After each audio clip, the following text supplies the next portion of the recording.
Hi hello everyone, আজকে তোমাদের সামনে নিয়ে এসেছি একটা মজাদার চিকেন রেসিপি। তো মজাদার চিকেন রেসিপিটা দেখতে গেলে কিন্তু সম্পূর্ণ ভিডিওটা দেখতে হইব। তো দেখো, প্রথমে কিন্তু আমি এখানে চিকেনগুলি ভালো করে ধুয়ে নিছি।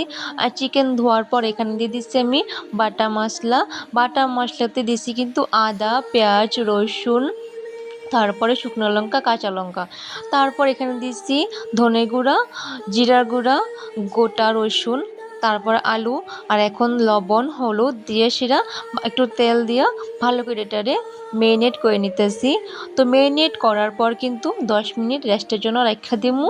তো দেখো, আমি কিন্তু এখানে ভালো করে মেরিনেট করে নিতেছি যাতে চিকেনের সাথে মশলাগুলি ভালো করে অ্যাডজাস্ট হয়ে যায়।